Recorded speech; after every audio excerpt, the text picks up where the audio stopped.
Hello guys, welcome back to your own channel daily runner. So guys, आज की video में हम पढ़ेंगे advantages and disadvantages of outsourcing. And इसके पहले जो हमने टॉपिक कवर किया कि आउटसोर्सिंग होता है क्या, उसकी meaning, concept and introductions and उसके एग्जांपल के जरिए मैंने आपको समझाया भी था कि आउटसोर्सिंग क्या होता है एंड हमने नीड्स भी डिस्कस किए थे। सो अगर आपने प्रीवियस वीडियो नहीं देखा तो मैं डिस्क्रिप्शन में लिंक डाल दूंगी, सो आप जाके देख सकते हैं। एंड गाइस, ऊपर आपको आइकन दिख रहा होगा, वो भी प्रीवियस वीडियो का लिंक है, वहां से भी आप डाल जाके देख सकते हैं। एंड गाइस, अगर आप चैनल पे नए हैं सो प्लीज चैनल को सब्सक्राइब कर देना, साथ में बेल आइकन को प्रेस कर देना, जिससे आपको डेली अपडेट मिलते रहेंगे मेरे वीडियोस के। सो अब हम स्टार्ट करते हैं कि आउटसोर्सिंग के उसके एडवांटेजेस एंड डिसएडवांटेजेस होता क्या है। सो फर्स्ट हम डिस्कस करेंगे कि एडवांटेजेस क्या हैं आउटसोर्सिंग के। सो एडवांटेजेस ऑफ आउटसोर्सिंग का उसका फर्स्ट वन है overall cost advantages. So overall cost का एडवांटेजेस हमको कैसे होता है, क्योंकि ये जो आउटसोर्सिंग है ये रिड्यूस करता है कॉस्ट को एंड ऑल्सो ये टाइम सेव करता है and effort on training cost. So इससे क्या होता है, ये ओवरऑल जो कॉस्ट की जो एडवांटेजेस है हमको मिलती है, क्योंकि आउटसोर्सिंग आपके जितने भी कॉस्ट होते हैं ये रिड्यूस करता है एंड जो भी आपकी टाइमिंग इससे बचती है, क्योंकि सर्विस प्रोवाइड करता है आउटसोर्सिंग के थ्रू। इससे क्या होता है, आपका टाइम भी बचता है एंड जो भी आपका ट्रेनिंग जो कॉस्ट होता है वो भी एफर्ट्स में होते हैं। देन नेक्स्ट वन है हमारा स्टेमुलेट एंटरप्रेन्योरशिप एम्प्लॉयमेंट एंड एक्सपर्ट। सो जो भी आपका आउटसोर्सिंग जो भी स्टेमुलेट है एंटरप्रेन्योरशिप, जो भी एम्प्लॉयमेंट है, एक्सपर्ट है, ये सब कंट्रीज में होते हैं। इससे क्या होता है, आपकी जो भी आउटसोर्सिंग सर्विस है ये इंप्रूव होती है। एंड देन थर्ड वन है लो मैन पावर कॉस्ट। सो इसमें जो मैन पावर की जो कॉस्ट होती है कम यूज़ होती है rather than the host of the companies. इससे जो है कम हो, मैन पावर की जो कॉस्ट होती है लोअर मतलब कम यूज़ की जाती है एंड जो होस्ट कंपनीज होती है उसमें ज़्यादा की जाती है। इससे क्या होता है, इसलिए हमारा ये प्रॉफिट है, क्योंकि इसमें मैन पावर कम यूज़ किया है इसलिए कॉस्ट भी कम होता है।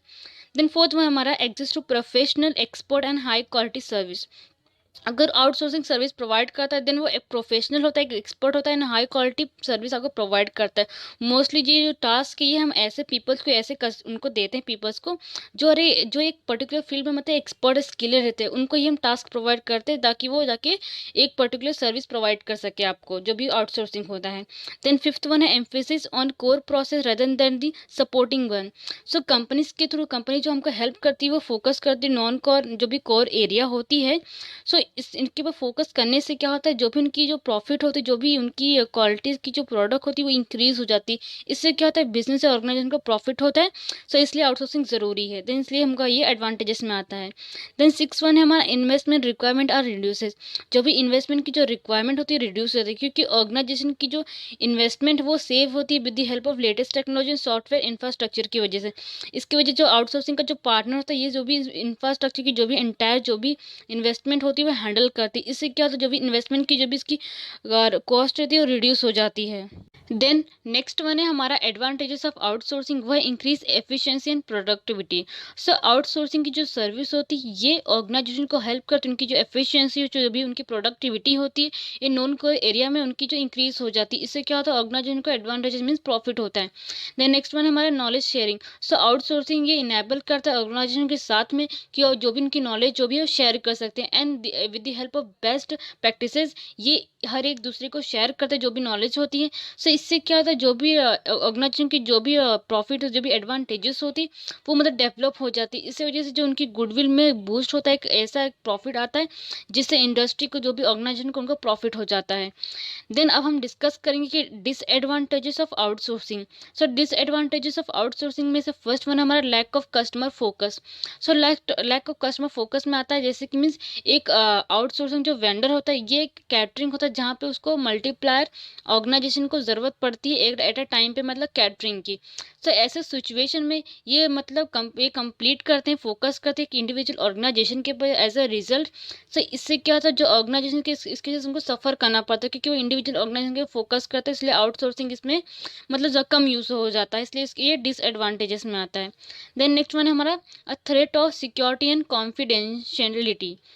सो कॉन्फिडेंशियली जो भी इंफॉर्मेशन होती है ऑर्गेनाइजेशन के ये लीक हो सकती है with the help of third party. जो थर्ड पार्टी रहती है ऑर्गेनाइजेशन के अंदर वो क्या होता है, जो ऑर्गेनाइजेशन की जो भी इंफॉर्मेशन होती है वो लीक कर देते हैं। सो इससे क्या होता है, सिक्योरिटी इश्यूज हो जाते हैं। देन नेक्स्ट वन हमारा आता है डिसफैक्टरी सर्विसेज। सो डिसफैक्टरी सर्विसेज होती है, कोई कोई कस्टमर मतलब सेटिस्फाई नहीं हो पाते सर्विसेज से, जो भी प्रोडक्ट की क्वालिटी होती है, सर्विस आउटसोर्सिंग की जो भी सर्विस होती है उससे मतलब सेटिस्फाई नहीं हो पाते। सो इसकी वजह से मतलब ये डिसफैक्टरी सर्विस ये जो है डिसएडवांटेजेस में आता है। मीन्स ऐसे बहुत से कॉमन प्रॉब्लम होते हैं आउटसोर्सिंग जो इंक्लूड करता है like a stretching delivery times and this सब standard quality. Then next one है हमारा ethical issues. So ethical issues हो सकते हैं ऑर्गेनाइजेशन के अंदर। मेजर एथिकल इश्यूज मतलब आते हैं विद द एम्प्लॉयमेंट अपॉर्चुनिटीज़ के, जहाँ पे फ्रॉम वन ओन कंट्रीज़ के अंदर, जहाँ पे जो भी फंक्शंस होते हैं आउटसोर्सिंग के, वो मतलब company means company to another companies या फिर कंट्रीज़ के, तो ये इश्यूज होते हैं, इसलिए इसमें एथिकल इश्यूज हो जाते हैं। देन अदर डिसएडवांटेजेस में हमारे आते हैं misunderstanding of the contract. So contract में मिसअंडरस्टैंडिंग हो सकती है सर्विस प्रोवाइड करने के टाइम पे, इसलिए डिसएडवांटेजेस में आता है। देन हमारा नेक्स्ट वन है lack of communication. Lack of communication की वजह से भी ये मतलब सर्विस ठीक से प्रोवाइड नहीं हो पाती जो भी आउटसोर्सिंग होता है, इसलिए डिसएडवांटेजेस में आता है। देन थर्ड वन है हमारा poor quality and delay service. So अगर प्रोडक्ट की क्वालिटी अगर अच्छी नहीं रहेगी एंड अगर टाइम टू टाइम अगर आप सर्विस प्रोवाइड नहीं कर पाएंगे, सो इससे क्या होगा, जो भी सर्विस हो ठीक से प्रोवाइड नहीं हो पाएगी, इसलिए डिसएडवांटेजेस में आता है। सो ये थे हमारे advantages and disadvantages of outsourcing. So guys अगर आपको ये बोर्ड एग्जाम में क्वेश्चन पूछा explain the advantages and disadvantages of outsourcing, so आप पर्टिकुलर इसमें सिर्फ 5 या 6 पॉइंट एक्सप्लेन करना, मीन्स एडवांटेजेस के 5 या 6 पॉइंट एंड डिसएडवांटेजेस के 5 या 6 पॉइंट, बस आपके मार्क्स कवर हो जाएंगे। एंड अगर आपको पर्टिकुलर सिर्फ एडवांटेजेस पूछा, मीन्स ये जो आउटसोर्सिंग का है पर्टिकुलर एडवांटेजेस ही सिर्फ पूछता है बोर्ड एग्जाम में, डिसएडवांटेजेस आज तक कहीं पूछा नहीं है। एडवांटेजेस डिसएडवांटेजेस आते हैं पूछ सकते हैं, लेकिन एडवांटेजेस ज़्यादा पूछते हैं आउटसोर्सिंग के बोर्ड एग्जाम में। सो आप इसमें 8 पॉइंट या 7 पॉइंट आप लिखना, तभी आपके मार्क्स कवर होंगे।